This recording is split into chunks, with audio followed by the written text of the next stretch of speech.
Good morning, good afternoon, good evening. You're back at Schoolhouse Cracks. My good friend Dr. Marcus Motor Chandler. I'm Brett Derickson, and we're excited again at Schoolhouse Crack to take a look at the things that threaten the structure and foundation of American schools and celebrate those things that are going well, but bring to you guys as a public the issues and get your feedback, and we'll share our expertise. And tell us what we're talking about today. Yep, so before we dive into today, Brett, be sure to follow us on all your favorite podcast channels, subscribe to our YouTube channel, find us on all the social media channels, and send us your thoughts, comments, and feedback at schoolhousecracked@gmail.com.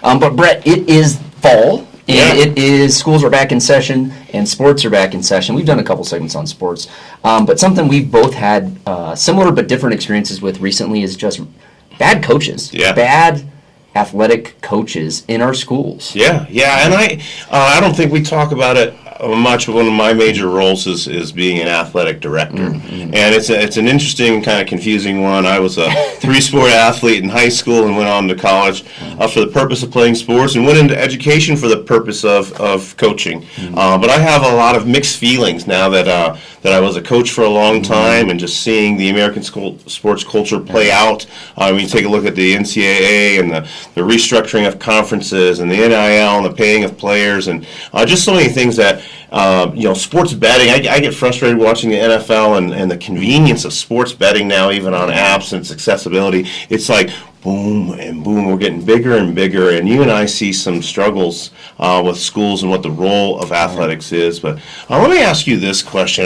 This is one I actually ask in interviews now. I think you'd be proud of this question. Right. But when I go to hire a coach, about my third or fourth question down is what was your best experience as a student athlete, and what was your worst experience as a student athlete? But why don't you just tell me about something that you remember growing up thinking to yourself, this isn't good coaching? Oh, yeah.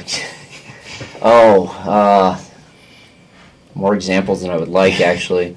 I remember a game. It was baseball, and I was playing varsity, and I was very young. I was a freshman or sophomore. I can't remember. And I had an opportunity to play, but I was put in like the seventh inning or something like that. And so the coaches underestimated me.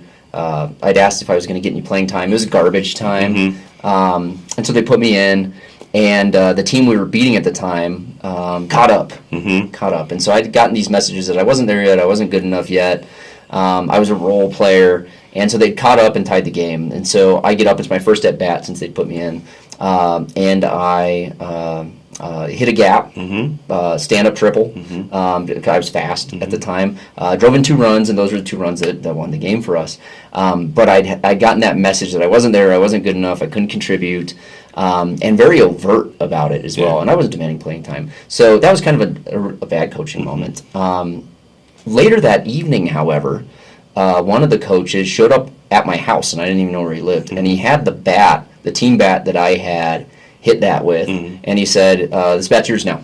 And he left. And so it simultaneously was like also a good moment, but the guy couldn't just say like good job or proud of you, or like even like coaching some feedback like, yeah, you knocked that gap because like your swing was level, you got in ahead of the ball, you had good base running. He was like, here's your bat. And so that sticks with me. Ironically enough, when I went into education, he ended up working at the same school, essentially underneath me.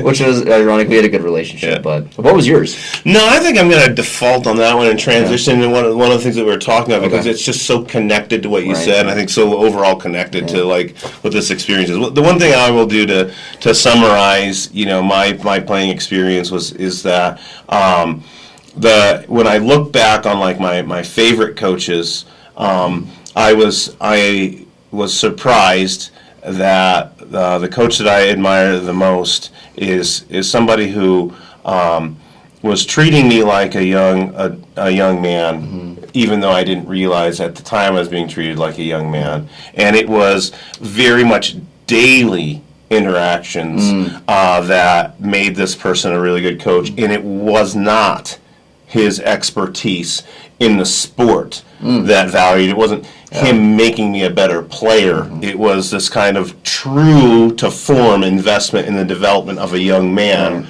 more by example and more by one-on-one. It is the space where you can have one-on-one easier than a classroom. Right. And it was following through on some of these ideals that we hear all the time about, growing young men and young women, growing leaders and people who are, all these big kind of character words that we almost make cliche, which I do believe athletics is a great setting for those. One, it's a place where the kids that are there, it's not math class. Every kid has to go to math class. Not every kid has to go to soccer practice. Yeah. That's a place, that's an arena in which both the children and the adults are very much choosing to spend their time together because of a shared goal or shared interest. So I do think that through athletics, this idea of developing young men and young women and the challenges of being defeated or the hard work you have to put in to be victorious, I think all those cliches are true, but if we follow through with them or not. Right. My experience as a father, as you know, recently, I have a senior who has, in our opinion, in our home, has been overlooked for 3 years. He's someone who thrives in club soccer, and then at the high school levels had very few opportunities, and then never received feedback or that conversation you were talking about. And then later this year, as a sacrifice to the team, his field position was taken away and he was placed as the goalkeeper. If you're not familiar with goalkeepers in sports or whatever, it's an entirely it's a different skill set. It's just a much different skill set, a much different personality, a much different stress. It's not just a regular switch on the field, and he's really turned out that he's taken this challenge on like a fine young man that we think that he is, and he's been very good, and he's helped his team out, and he's being treated like a hero, and I'm still frustrated because there's never been a one-on-one conversation with my son and the coach. There never was about why he wasn't getting playing time before. There was never a conversation about the need to have this switch made or what it is about his character or whatever it is about his skill set that makes him ideal for this sacrifice. There's never been a one-on-one conversation about what it means to him as a coach to be able to trust him as a player. And it just goes back to what you were saying. It's like, what's with the adults not being able to have these conversations that we say that we're building out of these young men and young women? Well, so there's two things you said. First, we have to address the fact that it's hard to find people to work in schools, and it's just as hard to find people to coach in schools. So we know a lot of folks, a lot of positions. Sometimes it's just who volunteered, and we're happy to have folks that are willing to work with our kids and coach them, but that doesn't always mean they have the skill set to do it. And so you hit on leadership and what coaches are, especially in like secondary schools, is they're leaders. And sometimes they see themselves as leaders, sometimes they don't. But what I see far too often, I saw in my nephew's football game the other day, and in your example, I heard a little bit about this, is like, what does the science of leadership tell us? And what I see far too often is that transactional style of leadership, where when you're a player and I'm the coach, when you do X for me, I will do X for you. It's I give, you get, you give, I get. And that's really where it's at. So once you've lost your usefulness to me, I'm less invested in you. Now, I get why that plays out at like the professional level. Like, because there's money on the line. I get why even now that plays out at the collegiate level. But in the secondary level, middle school and high school, the wins don't matter. Unless you're going up for state. But when you're on a JV team or a freshman team, the wins don't matter. The kids may or may not remember that. It's about, one, the skills they're developing, and two, the life skills they're developing. And I see some of the feedback. So either no feedback's given, or when the feedback is given, it's all related to help us win the game. And it's like, my nephew dropped a couple balls the other day. Turns out his thumb was broken. But he was in there. He ran the right routes, and they're telling him to get his head in the game. The kid had broken his thumb, and he went in for 3 more downs and tried to catch balls. It's like, it's not about his head being in the game. And I watched that interaction. The coach wanted to win the game, and they were getting destroyed. Actually, they were getting destroyed. He wanted to win the game, where it wasn't a matter of his head being in the game. It was about like, hey, like, this is a learning moment. Like, you can come back and you can do this. Like, you're playing injured. Like, you're in your head. And my nephew's a freshman. He's like bawling because he feels like he's let the team down. And they're telling him to get his head in the game. And that's transactional leadership, and that's garbage. What I'd like to see more of, and we've probably both had coaches like that, is that transformational leadership. Like, we're invested in you as a person, and we're invested in you as an athlete. And that's why. My hope, I hope people watch this, man, and coaches, it can always feel like we're sitting on our high horses and telling people to what they need to do to be better. But here, I'll give you one. It's never too late to have the conversation. You know what I mean? My hope is that when your nephew comes in on Monday or Tuesday and says, "Coach, I'm out for the year," and he's got the soft cast on, and his appointment for Wednesday to get the hard cast on, that he says, "Hey, can you stop by after school before practice? I'd sure like to compliment you in front of the group. We didn't realize how much you're giving out there. Like it's not too late to wrap around and to tell the team that he did have his head in the game, and that this is the kind of like effort that we're talking about. We're not all expecting you guys to go out there and play injured, but we do want you guys to know that there's even when we're losing, there's a whole lot of you guys that did have your heads in the game. It's not too late to do that. And I just saw at my son's football game yesterday. I have two. One is one of their top players quit. A senior, has been in the program for 4 years. He's kind of like your All-American kid, and he's had a lot of injuries. He's had a significant injury every year. This year he's been battling a nagging injury, and he doesn't think that the coaching staff and his family doesn't think that he's getting enough opportunities, and they don't think that there's enough loyalty there. I obviously don't know what hasn't happened, but my son did come home and tell me. Loyalty is a two-way street. If you demand it from your players, you got to give it. Yeah, and my son comes home, he's like, "Yeah, Nate quit." I'm like, "Well, why did he quit?" And my son said some pretty harsh things about his teammate that I could tell were him mimicking the thing. I believe the things that had been said in the locker room. They weren't part of his normal language. Yeah, and they were said in the locker room. I don't know by other players or by coaches or whatever, but I also know that they weren't addressed. And then I see this young man who I've seen on the football field for 3.5 years in the stands, and he's kind of off by himself with a couple of girls, and I went up to him and gave him a hug. I could tell it meant the world to him. I said, "Hey, buddy, I know how hard you worked. I know how much you've been injured. I can't believe there's not a place for this kid on this team." Do you know what I'm saying? Whether the injuries are there or whether or not he's ready for that performance, but what I can tell is that the team was never addressed, and my guess is that kid was never thanked or shown appreciation. And I want the team to be addressed. I want those kids to know that the coaches still care about Nate. I would love to hear the coaches say to the players, "Hey, he's still one of us." When you see this young man, know that he made a tough decision, and that this is disappointing, and disappointing for him and for his family. Make sure you don't leave him out of this family, because they're always using the word family. And family until you're useless to us. Or we deem you as useless, and then you're no longer part of the family. Yeah. And that's that transactional model. I still see so much of it. And we talked about this the other day. The days of modeling your coaching after Bobby Knight are done. Yeah. All the research and science around developing a relationship and rapport, and then transformational leadership is that fear mentality, that yelling at your players mentality puts them in a threat state, and that actually reduces performance. Yeah. This is basic sports psychology, folks, but I still see coaches like you mentioned, grabbing face masks and yelling at kids. Guess what? That kid's performance is not going to always increase. Yeah. You may get one good play out of it, but net it's going to go down because now he's trying to perform to prevent being yelled at, as opposed to trying to perform because he is part of that strong culture. Yeah. I'll just say it this way. This is a weird thing to say on a podcast, but you and I have talked about it before. My son, the one that's a football player, is a stellar athlete. And he stands out on a football field. You don't even need to know much about football to know that kid is physically dominating and talented and intelligent. And he's a big boy. And he gets yelled at a lot. I told you the other day, he absolutely missed a block, and it was tough because the quarterback really got nailed. But he gets pulled off immediately. He's talked to by the head coach harshly, which I didn't have a problem with. Then he's talked to by another coach, and before he even makes it to the water bottle, he's got another coach yelling in his face.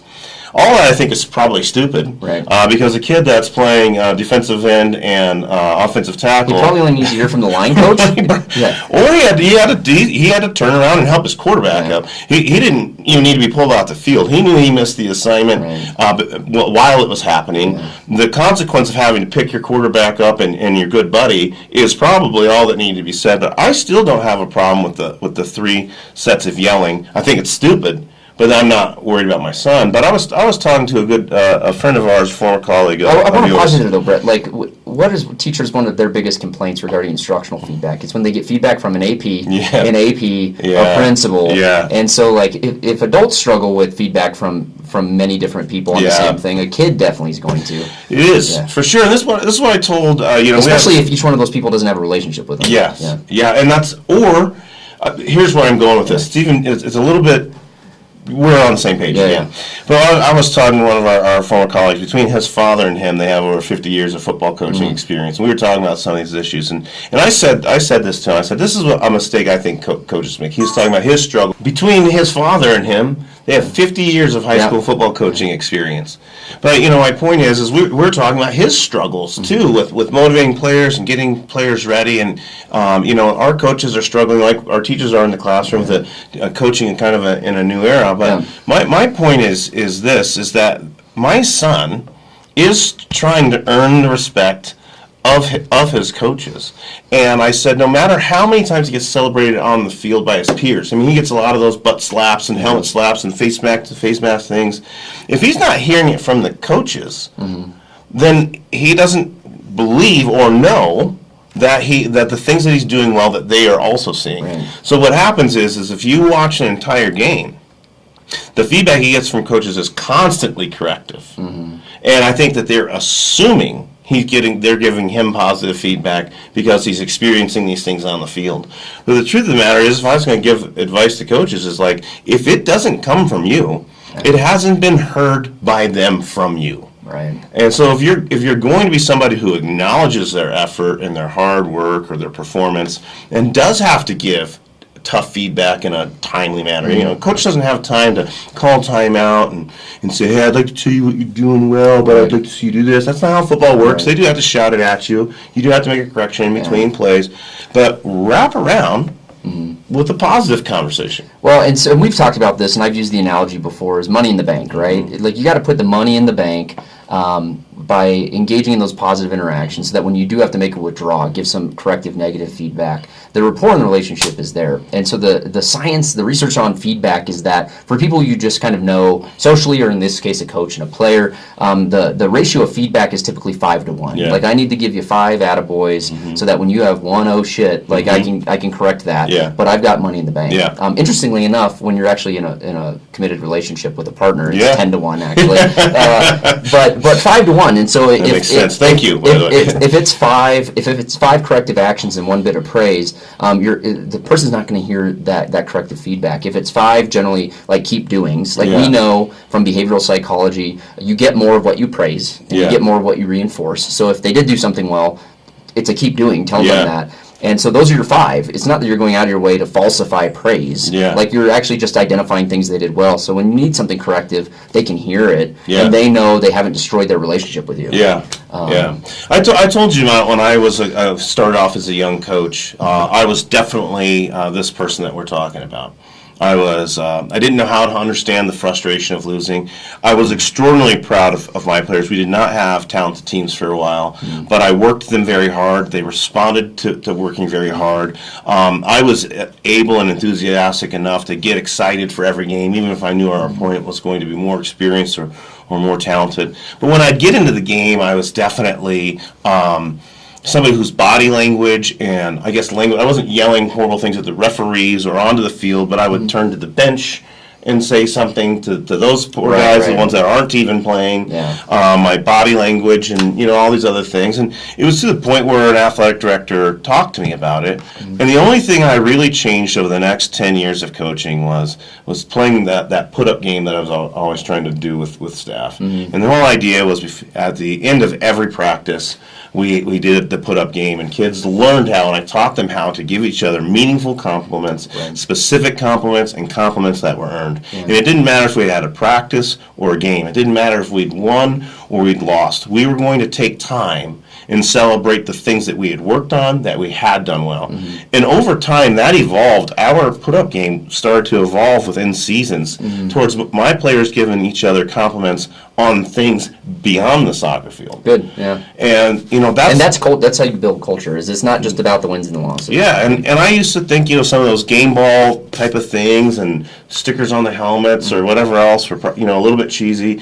But if you're making it part of your team culture, to celebrate what people do, and what the players do, and what the assistant coaches do, and even what the team moms do. Like when you're naming, when you're naming out those things on a regular basis, that builds a culture that is worth giving your all for. Yeah.